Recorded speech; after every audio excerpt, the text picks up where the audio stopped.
Hello everyone, peace of Christ to all. Today our topic about Israel. Lately we heard about the vote in the Security Council, United Nations, and how USA betray Israel, the one supposedly Obama claimed that he is their best friend. And just an hour ago,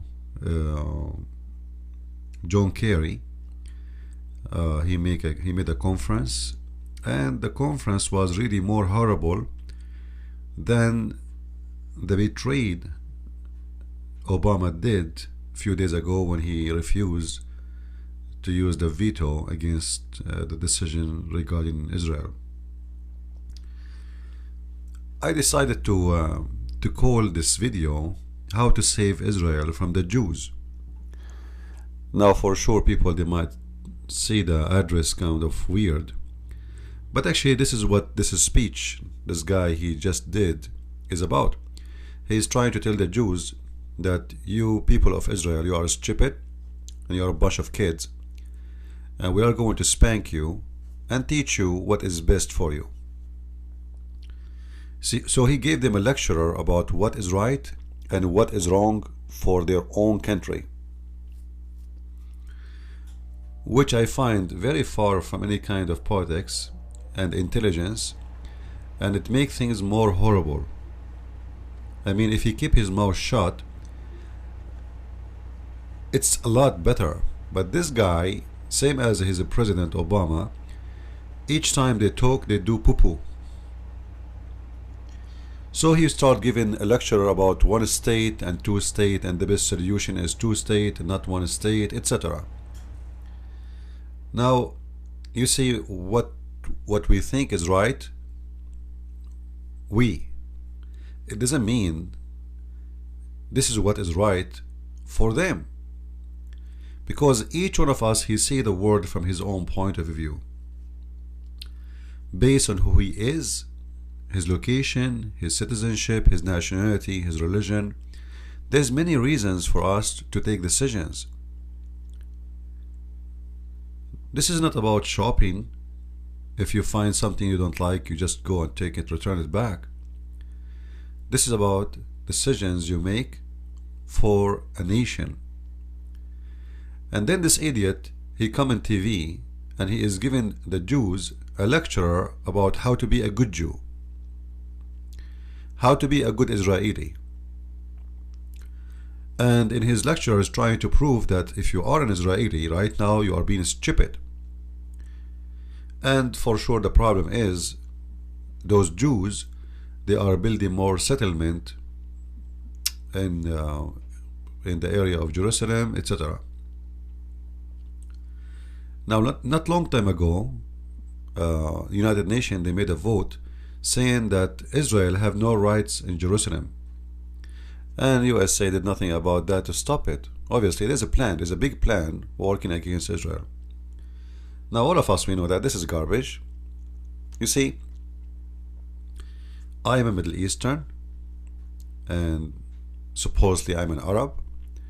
But I mean, how stupid I will be to say that this is not the land of the Jews. Even the book of the Abduls, if we go to the Quran, in chapter 5, verse number 21, you will see even the God of the Abduls, he confirmed that this is the land of the Jews. I will show you so people who do not know, they can get an idea.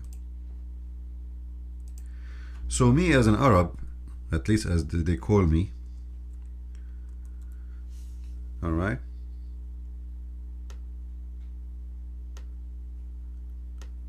I have no choice but to confirm that this is the land of the Jews. First of all, I am a Christian, and this is what my Bible says. Secondly, there is tens of thousands of buildings confirming who is the one who built the city. I mean, come on, how stupid the world is. You know, the first time the Muslims they entered the city, when I say the Muslims, I'm talking about the Arab. It was when Umar ibn al-Khattab he attacked Jerusalem. Before that date, not even single person he speak Arabic in that territory. So take a note of that. And look like it, if somebody occupy your land, by time it's his land and that's it. You forget about it. The same as what happened in Turkey. They took Constantinople and now Turkey is Turkey and forget about it. But this is not true. Time will come and this land will be taken back. And this is what the Jews did.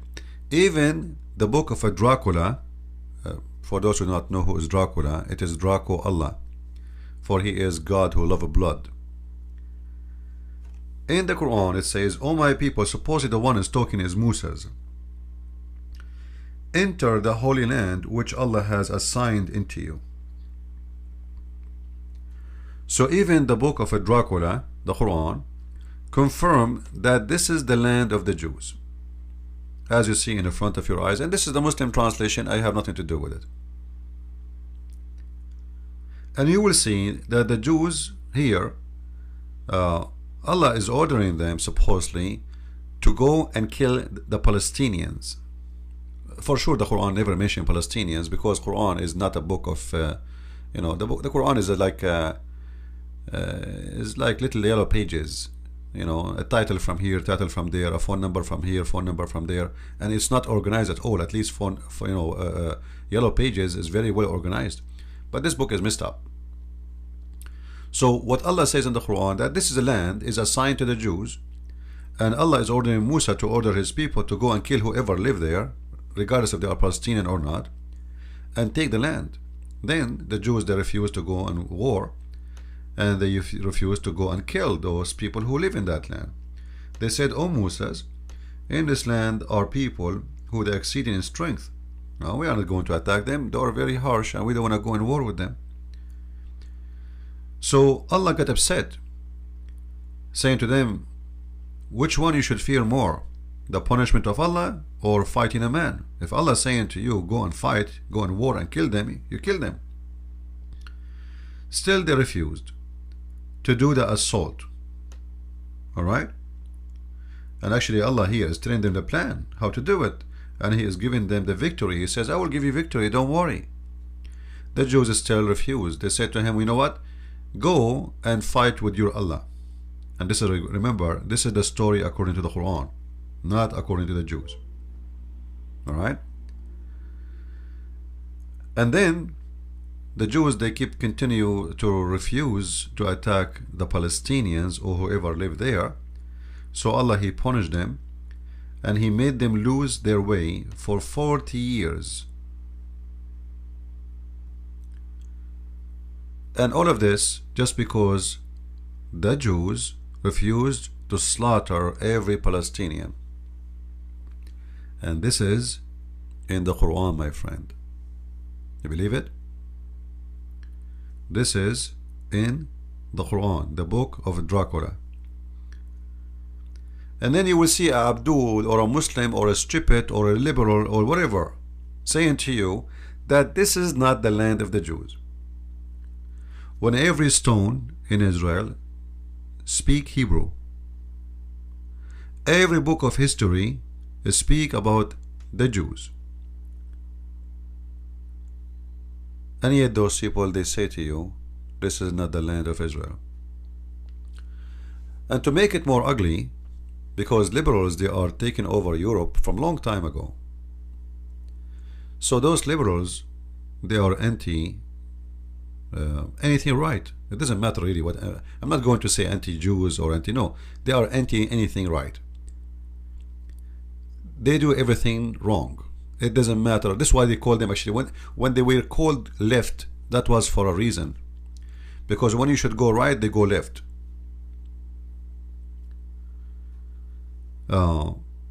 Left in mythology is about being wrong, and right is about being right. This is why in language you say I was right, but it's not really about direction as much as about being correct.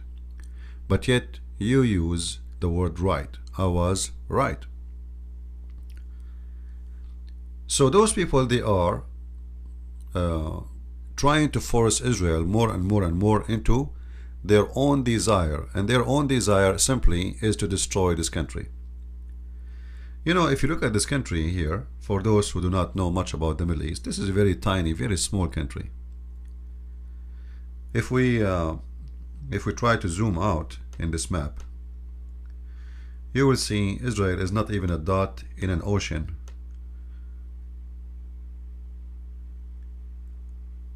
Very tiny. Not here, actually. Here, this is a little tiny thing, you know. It doesn't even show. Saudi Arabia alone is almost the size of Europe. The Muslims, they control all this area. Unlimited land. Huge.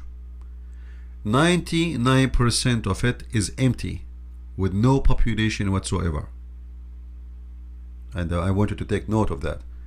99%, not 95, not 99%. You know, the whole, as an example, the whole population of Libya is not even 5 or 6 millions. But Libya is so huge, and it's empty, totally empty. The same as Saudi Arabia. Right now, I think the population is around 19 million. About 11 million of them, they are foreigners, not Saudi.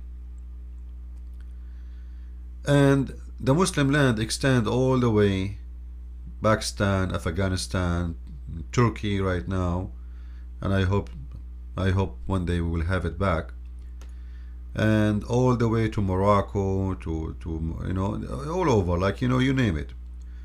From here to here, this is just under the control of what called Arab. However, you go here, there's Pakistan, you know, Pakistan and Afghanistan and Turkmenistan, you name it. So the problem is this little tiny land, which is the land of the Jews.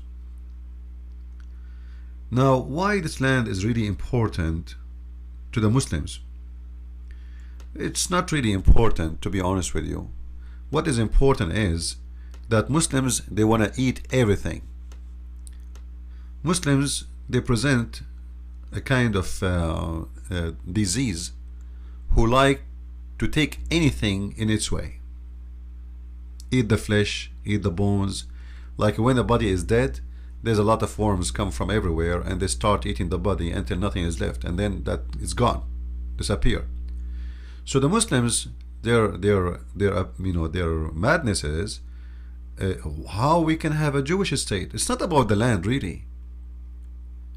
You see, when the Ottoman, they occupy Syria, Iraq, almost all the way to half of Saudi Arabia, and Egypt was under their control, Libya was under their control. You know, some of those countries was under control by name, but they are under their controls. So the Ottoman Empire was really big, and it was occupation. But the Arab, they have no problem with it, because they are Muslims. As an example, Egypt itself was occupied, or let us say it was controlled, by the Albanian kings until the 19th century. Not long time ago, all the family who ruled Egypt, they were Albanian, and they are not Arab, and nobody complained, for a very simple reason: they are Muslims. So it's not about being an Arab or not, it's about being a Muslim or not. If those people in Israel, they convert to Islam today, trust me, nobody will ask for this land back. All what they are asking for, to have all land a Muslim land. This is not about Palestinian, this is not about Arab, this is not about ethnic. Muslims, they have one ethnic they belong to, and that is Islam. Islam is their ethnic, is their ID, is their culture, and they don't want anything else. So when other countries like Genghis Khan, when they came and they conquered the Arab and they conquered the Muslims, the Muslims was against him for sure. They hate him to death. And then his assistants, they said to him, you know what, like to his children after him, you know what, like what you will lose, we have no religion anyway. Just tell them you are a Muslim. He told them he is a Muslim, and that's it. There is no resistance. There is no resistance. And later the children of Genghis Khan, they became the Caliph of Islam. But those people, they don't care for Islam. This is how those people are. Islam is like a drugs for them. You give them these drugs, they relax. So now, what is the solution with Israel? How we can solve the problem between what it's called Palestinian and Israel? First of all, there's nothing is called Palestinians in Palestine. The only Palestinian exist there is the Christians, and most of them, they are running away out of there. And I believe there's a plan to kick them out, because there is many sides, they are putting pressure on them to get them out of the land. So let us say it is a problem, I make it clear, between the Jews and the Muslims. The only problem exists, it's about being a Jew. It's not about the land. Now, how Israel can survive such a harsh atmosphere? Everybody around them is an enemy. The Israeli always, and I have to say, most of the time they make wrong decisions about who they can take as a friend. As an example, the Israeli, they trusted Turkey for a long time, and they thought the Turkish will be their friends. But the fact, those Turkish, they have no friends. They have no friends with the Arab. They have no friends with the Jews. They have no friends even with the Muslims. They are people who betray very fast, so easy. They change the price of their lira. They change their religion tomorrow. To make it simple, Turkey have no loyalty to anything except to its own pocket. They want to get their belly full, and the rest is not really important. Even though, like we say, Erdogan is a Muslim Brotherhood, this is why you see, like overnight, he switched from being a friend to USA, and now he is trying to be a friend to Russia. And they have their own let's say agenda, and there is nothing is called loyalty for them. They switch very fast. The same, they used to be saying that we are friends to Israel, and overnight they switch. So how Israel can save itself in this harsh atmosphere? Especially right now, we see all of Europe is betraying Israel big time. France, England, you name it. To the point when the Prime Minister wanted to go to England, the Muslims were able to make England make, I think, arrest warrant against the Prime Minister, so he could not go there. Imagine. So they are losing ground in Europe very, very fast. And the reason of this, it is the stupidity of the leaders of Israel, not necessarily the stupidity of the Western. Western leaders, at the end of the day, they are doing business, and they don't care really if Israel stay and it is going to be demolished tomorrow. And actually, I will make it more clear. I believe strongly that many of the Western countries, they wish that Israel disappear tomorrow. I'm sure some of you might be surprised for this, but I believe in that strongly. However, Israel was a great opportunity to the West for the last, let's say, 60 years of the age of Israel. The reason of that, because as long as Israel exists, the Arab, they need a lot of weapon. But now Israel is not really important in the war of weapon, or let's say in the business of weapon. The Muslims, their attention is against Iran, especially after the war in Syria. As we see here, this is Syria, all right? Iran became a big problem and bigger threat for the Muslim Sunni.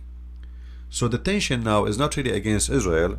All the Muslim Sunni, they are so much worried about Iran.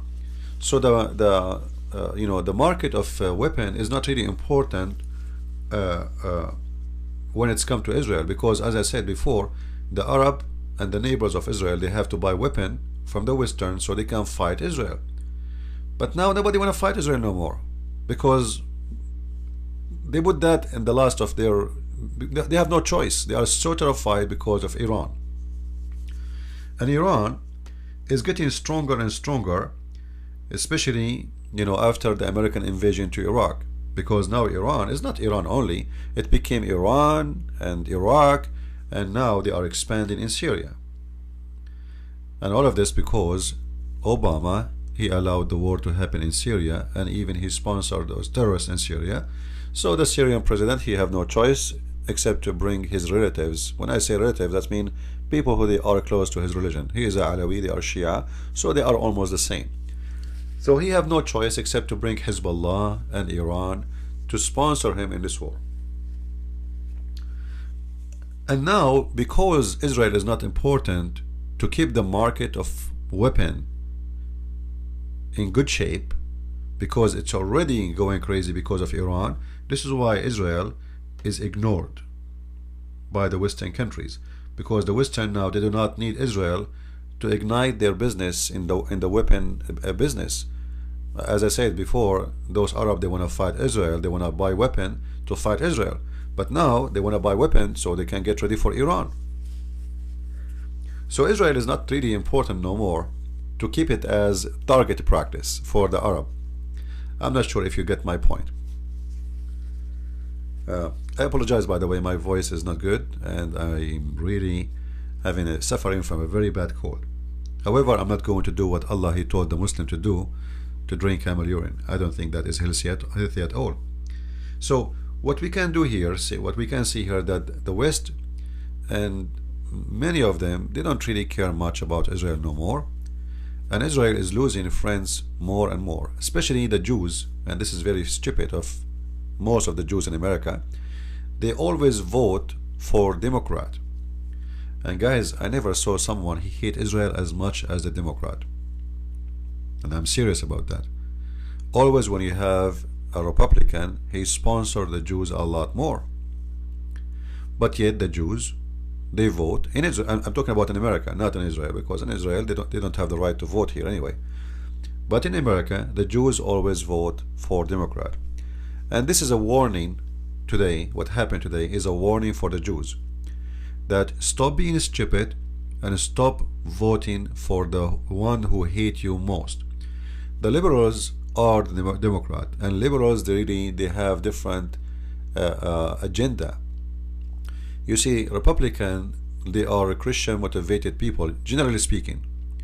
So there is a wave of sponsoring Israel. The second you say Israel, everybody have to sponsor.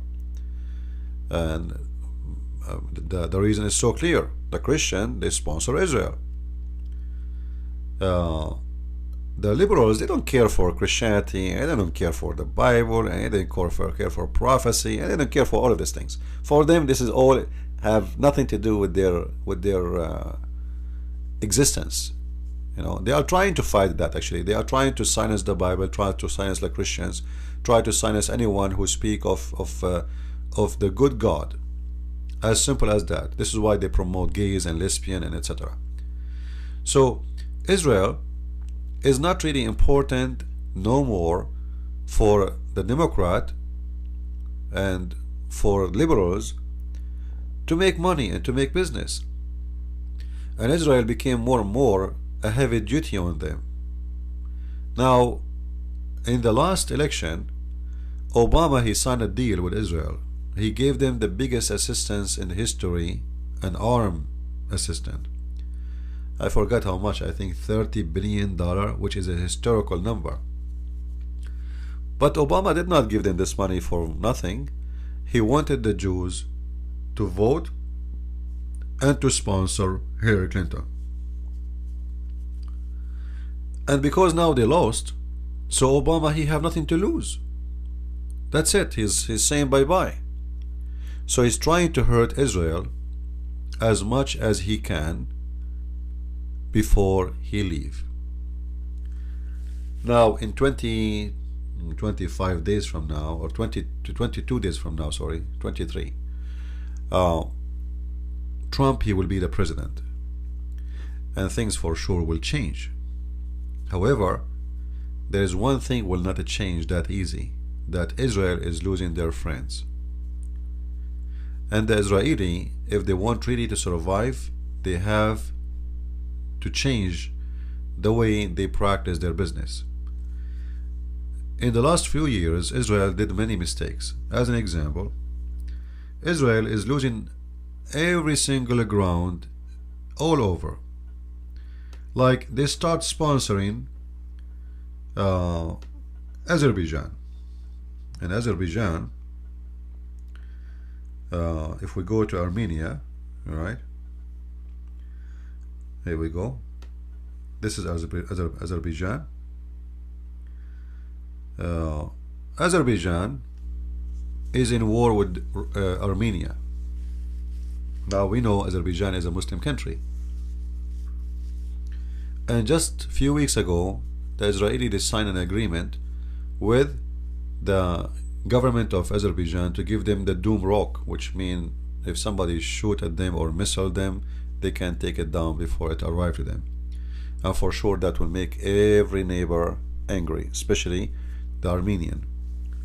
And the Armenian are very powerful people in America and abroad. And they are very conservative Armenian, which means they love their country very much.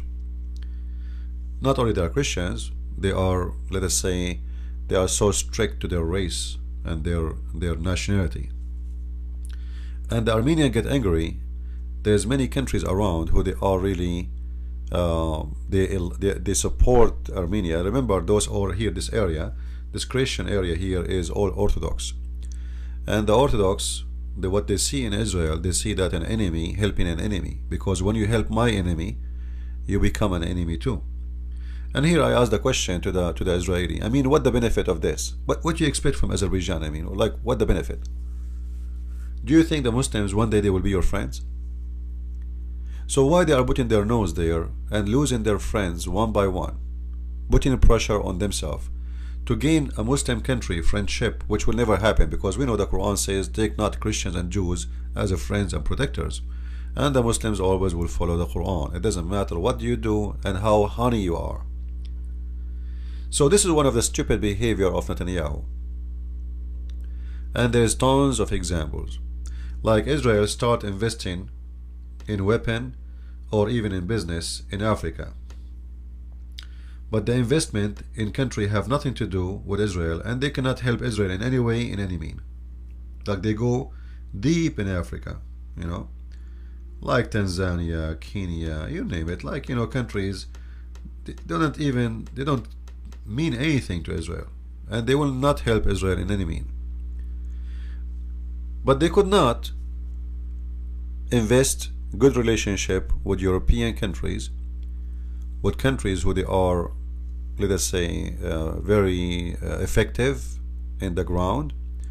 They don't have a good relationship really with Russia, which is very important. And actually, when Putin he took over, Israel stand against Putin, which was a very stupid decision again. And you know, because of that, because of the stupidity of the Israeli government and the liberals who were in control of this country for the last 8 years, Russia was sponsoring Iran. Big deal. Because when you sponsor the enemies of Russia, Russia will sponsor your enemy. And who is the enemy of Israel? It is Iran. Who is the enemy of USA? It is Iran. As simple as that. And you know, I have to say they have the right to do so. The stupid George Bush, by the way, not only the liberals, even George Bush the idiot. If you remember when the attack in the city of Beslan, I hope I'm saying the name correctly, which killed more than 1,000 child. At that time they said 500, trying to cover the news, but the fact more than 1,000 child slaughtered by Muslims. Imagine the filthy George Bush. He invited those who did the attack in the Russian school to the Washington DC, and he called them liberated, or let us say people who they are heroes, trying to liberate their country. So what do you expect from the Russian? You know, the problem in the West, and especially in America, they flood you with the news trying to make Russia is the evil, you know, ugly, disgusting one. But the fact we are trying to harm Russia in the last, since the collapse of the Soviet Union, until now nothing changed. And actually it's getting more ugly. We are the one who get close to their borders. We are the one who go to Lithuania, Estonia. We are the one who go to Ukraine. We are the one. It's not them who's coming to our borders. We are the one who is trying to cause them all kind of problems. And this is for a very stupid plan. The plan is we want the Russian take revenge, and the revenge will be by making the Iranians stronger. You sponsor my enemy, I will sponsor your enemy. So what I'm trying to say, if the Israeli want really to survive it better and to have a better future, and not only to depend on USA, they have to establish good relationship with many countries, especially those who they are powerful superpower countries like Russia, China, even South Korea. Actually, when I was in South Korea last time, I saw a lot of Jews in the airport, and I could not explain that why, but maybe they are establishing good relationship with them, or maybe it's just a business. You know, the Jews, they dress differently when they are Orthodox. So what happened today is a big lesson to Israel, regardless if Trump is coming or not, because Trump, he will go too. He will not stay a president forever. What about the coming president? He might betray you. He might actually try to destroy you. He might even arm the Muslims with a very powerful weapon in order to take you down. Things can change. Things can change, my friends. So Israel should not trust anyone. Should not trust America. Should not trust any country. This is why they should have as many they can, friends, and those friends is not based on the friendship, because there's nothing exists like this in international relationship. There is a business interest, money interest, investment interest, and security interest. Israel is a very powerful country when it comes to technology. As I know, even China is buying from them technology for weapon.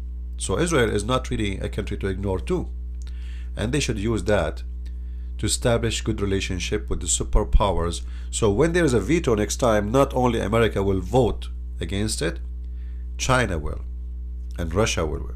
So they should learn from this, and they should change their plan. I hope what I said, sharing my point of view, and for sure me as a person, I support the right of Israel to exist.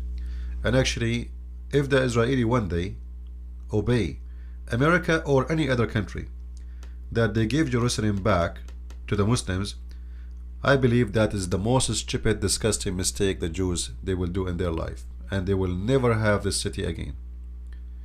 So they should not let that happen, and trust me, nobody can take it.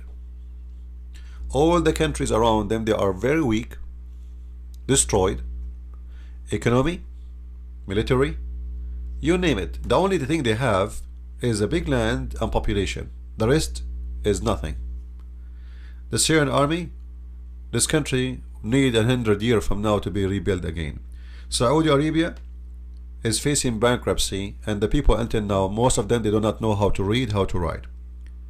Egypt is a country suffering from hunger, and they cannot go with war with anything, even a fly. Libya is a small tiny country, not in size, but in population, and those people are savage, and they will never have an army or a real army to be a threat. The only army is to be worried about is the army of Iran. The rest of the Muslim Sunni are stupid, and they are ignorant, and they cannot go in war. And actually, even Pakistan, who have a nuclear weapon, Israel can make it disappear from the map before even they say hello. So there is no reason for Israel to give any piece of land. And if I am an Israeli, and if I am in the place of Netanyahu, which I don't like at all, Netanyahu, I believe, is a stupid guy, and I believe he's a corrupt. And mark your words, my words, you will see that sooner or later this guy, he will be arrested for being a corrupt man. I don't like him. I know very well that he is a corrupt man. But the only army Israel should focus in is Iran, and how to weaken this country. And the way to weaken this country is to establish a good relationship with Russia and with the neighbors. And that can give a big security for Israel, because Iran is a big problem for Israel. And I believe the best way to destroy Israel is to ask Trump to stop protecting Muslim countries and the neighbors like Saudi Arabia, Kuwait, Emirat, Bahrain, Qatar. The reason I say so, if Iran go in war with the Muslim countries, the Muslim Sunni countries, both of them, they will be destroyed. And the most important is the destruction of Iran. Iran will collapse, economy will collapse, and this war will suck all what they have for the coming 100 years, and they need another 100 years to rebuild what they have. And as the nature of the Muslims, they cannot go in peace, so another war will happen, another war will happen. Those people, they cannot stop fighting with somebody, killing somebody. If they could not find somebody to kill, they kill each other. So the best way to destroy Iran is to take the nose of America from the Gulf countries. Alright? If we take, this is Tehran, if we take, and this is Iran borders, and this is the Persian Gulf, which the Arab trying to make it the Arab Gulf. So if the American take their nose from here and say, you know what, Arab, we will not protect you no more, the war will happen within few months, and you will see that. And if this war is started, Iran is going to eat them alive. However, this war will cost everything to Iran. They will win. I am sure they will win. But this war will go endless, and Iran will be destroyed by losing their sources, their power, and their human population, because the war will suck. The war of Iran and Iraq, caused the death of millions from both parties. The Iraqi, they say only 1 million get killed from Iraq. I don't believe it. When the Arabs say 1 million of us get killed, it's mean there's 10 millions. It's mean maybe half of the population. This is how the Arab is. The same as when, if you remember, when the Saudi, they announced that there is 200 people, they die in the Hajj, and later we found that they are 8,000. And still I don't believe in that number. I believe the number is a lot bigger than more than what they say. But this is how they are. When they say the Arab and the Muslims, they exaggerate only when the number is good. Like when they say to you how many people convert to Islam. And they make the number a lot smaller when the number is negative, which means to make them look bad. So Israel, they should ask Trump to avoid being involved in the Gulf, to protect the Arab and the Muslim Sunni in this land, and let them have fun, and that will keep Israel secure. I hope I'm not a warmonger, by the way, but I'm realistic, and this is reality, and you like it or not, those people, if they don't fight each other, they will come and kill you. So which one is better? Terrorism actually increased after the war between Iraq and Iran stopped. During the war between Iraq and Iran, there's no terrorism. It's almost gone. Why? Because all the source, all the money of Emirat, Bahrain, Qatar, Saudi Arabia is sucked by the war in Iraq, because all their money was going to Iraq. They buy weapons, they send it to Iraq, because Iraq was fighting for the rest of the Arab. So 8 years or 9 years of war suck all the source or resource of the Saudi and the rest of the Arab Muslim countries in the Gulf, because they were terrified if the Iraqi lose, Iran will get in. So we need, I mean, if I am Israeli, we need another war between Iran and the Muslims, Sunni, and not a war between Israel and Iran, or America and Iran, because if that happened, that will string the Sunni, and then they will focus, because here we go, Iran is destroyed, and then they will focus their enemy to be Israel again. Right now, it's very important to keep Iran at least a strong country until they go together in war, not with Israel and not with America. And actually, if America did not get involved in the war in the Gulf, when Saddam Hussein attacked Kuwait, Israel will be a lot more secure today, because the Arab themselves, even though they are Sunni, they will be fighting each other until now over Kuwait. But because George Bush, he worked for business, he do business, they hire him to save Kuwait. The Prince of Kuwait, God knows how much he paid George Bush the father, and they are ready to go for any war. Just pay us. They are businessmen like John McCain, Senator Graham. Those are the dogs of money. Whoever paid them, this is why they always defend Saudi Arabia. I hope you did enjoy this video, and maybe it's long, but I think it's necessary to cover as many as I can. Thank you very much, and God bless.